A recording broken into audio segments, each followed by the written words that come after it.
Schönen guten Abend.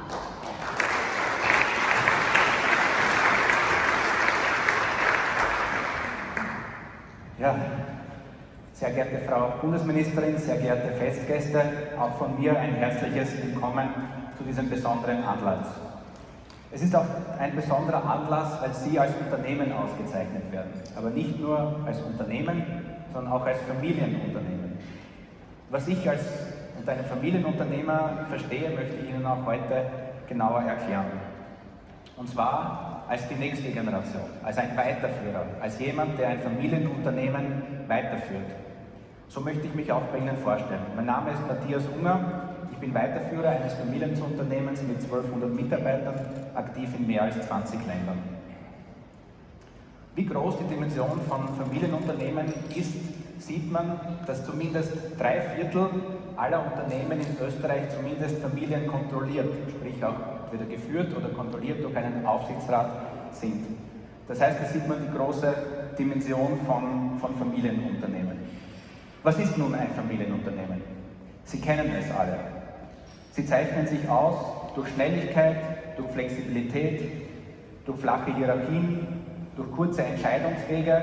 Manchmal spricht man auch von Familiendynastien. Oder es ist zumindest bei allen oder bei sehr vielen ein dynastischer Wille vorhanden. Sprich, dass man es auch in der Generation, in der Familie weitergeben möchte. So ist zum Beispiel das älteste Familienunternehmen, kommt aus Japan. Es ist bei uns, würde man sagen, ein Wellnesshotel, ein Onsen-Hotel, Gründungsjahr 718. 718, das älteste Familienunternehmen der Welt. Oder das älteste Familienunternehmen Deutschlands, man kann es sich vorstellen, eine Privatbrauerei. Gründungsjahr 1447. Da sieht man die Dimensionen, die Familienunternehmen mit sich bringen. Es ist nicht die erste Krise für ein Familienunternehmen. Wir haben es bereits mehrfach durchgemacht.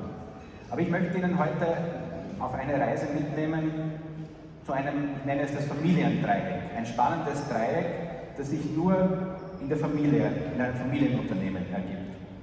Und ich fange mal mit dem Unwichtigsten an. Es regiert dann aber doch die Welt, nämlich das liebe Geld. Sie wissen, als Unternehmer muss man auch wirtschaftlich erfolgreich sein und Geld ist nun ich meine es bewusst, Geld, nicht Vermögen, sondern wirklich Geld, ist ein Bestandteil eines Familienunternehmens. Wenn man denkt, wo ist Geld die wichtigste Komponente und das ausschließliche Kriterium, nenne ich es einmal, es ist die Börse. Bei der Börse gehen die Kurse rauf und runter, es ist sehr mathematisch, es geht fast nur ums Geld, plakativ gesagt. Erste Komponente. Die zweite Komponente, und ich sage jetzt nur 2 Wörter und Sie können sich dann schon vorstellen, was ich meine. Es geht oder kann gehen um Patriarchen oder Matriarchen. Es geht um die Macht. Wer hat in einem Familienunternehmen die Macht? Wer trifft die Entscheidungen? Nicht immer ist es der Geschäftsführer, sondern manchmal gibt es auch Kräfte im Hintergrund. Aber es geht darum, wer hat die Zügel in der Hand? Wer kann die Entscheidungen treffen? In welchem Bereich ist die Macht die Währung schlechthin? Es ist in der Politik. In der Politik geht es um Einfluss, um Wahlen, um Einfluss, um Sitze, Posten, Schalthebel. Geld ist da nicht so wichtig. Wenn es um Geld ist, dann steht man dann in der Zeitung. Geld und Macht, das sind die 2 Komponenten. Und dann gibt es eine Komponente, und die gibt es wirklich nur in Familienunternehmen. Und die 3 zusammen, das ist dann eigentlich der Stoff, aus dem Hollywood-Filme gemacht werden.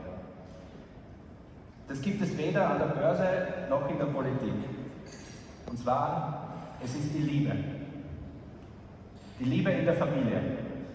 Sie wissen, es gibt Vater, Mutter, Kinder, Großmutter, Großväter, Großvater, Onkel, Tanten und. Diese Komponente gibt es nur in Familienunternehmen.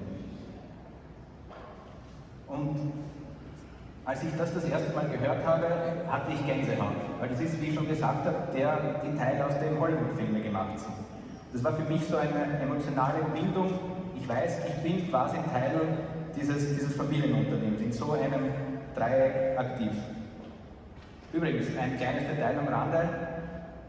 Unter den Top 10 der ältesten Familienunternehmen finden sich 4 Weingüter aus Italien und Frankreich. Das heißt, vielleicht mit einem Glas Wein kommt man in diesem Familientriangel etwas besser zurecht. Aber gerade weil es dieses Dreieck gibt, sind Familienunternehmen auch so gut durch die Krise gekommen. Denn was man liebt, auf das passt man auf. Was man liebt, auf das passt man auf. Es ist für Familienunternehmen nicht die erste Krise. Familienunternehmen sind meistens gut finanziert, weisen eine geringere Verschuldung auf, hatten jetzt auch in der Krise weniger Kurzarbeit in Anspruch genommen und generell besser auch für Krisen vorbereitet.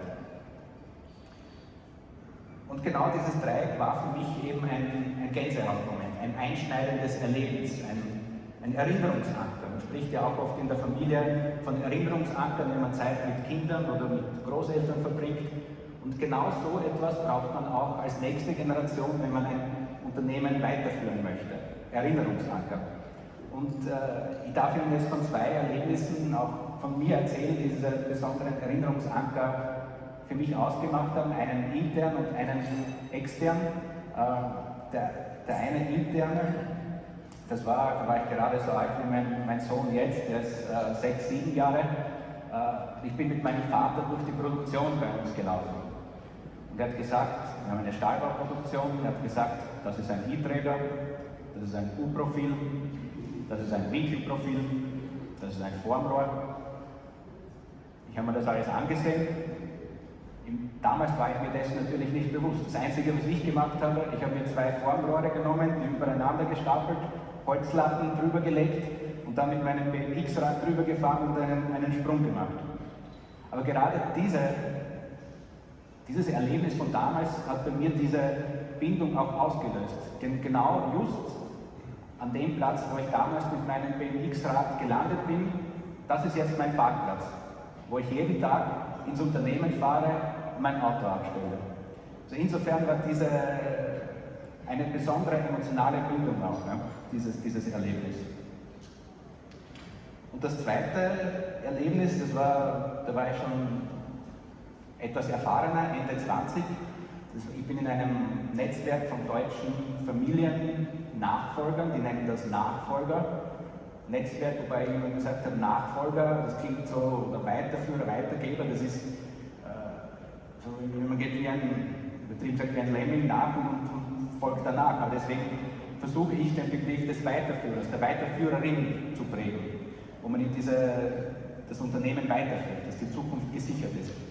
Jedenfalls, ich war bei diesem Netzwerktreffen an einem Freitagnachmittag in Hannover und wir waren so 20, 30 Weiterführer und wir haben gefragt, es war eine sehr lockere Runde und es war wirklich sehr bekannte deutsche Familienunternehmen versammelt und wir haben gefragt, was macht es denn aus?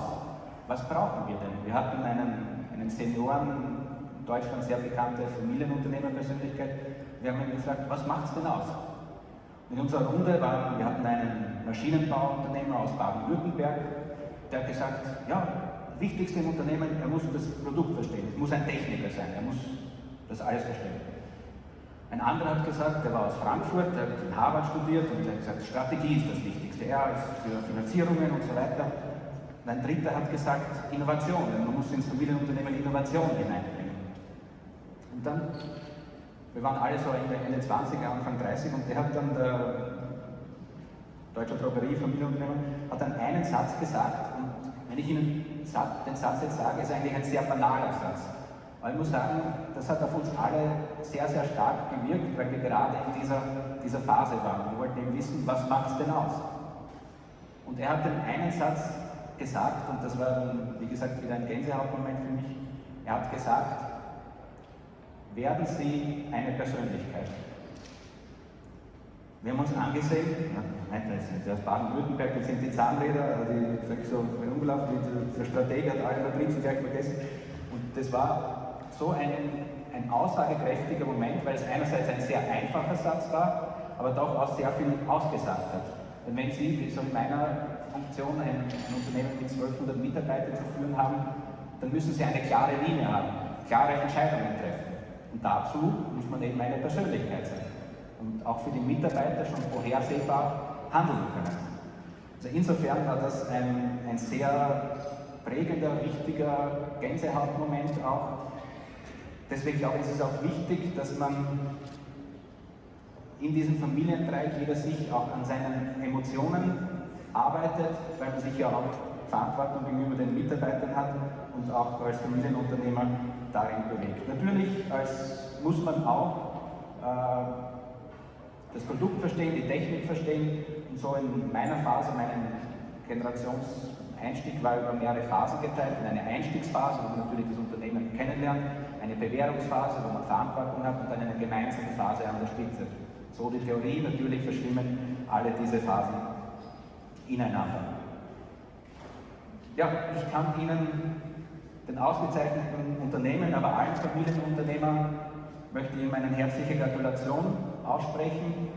Sie als Familienunternehmen, Sie sind schnell, Sie sind flexibel, Sie können gut auf die Herausforderungen der momentanen Zeit, die da wären die Digitalisierung, die Umweltthemen oder auch, wie es gerade der Fall ist, der Ausfall der Lieferketten, sehr rasch, sehr effizient reagieren. Das zeichnet Familienunternehmen aus. Und es geht um das Familiendreieck.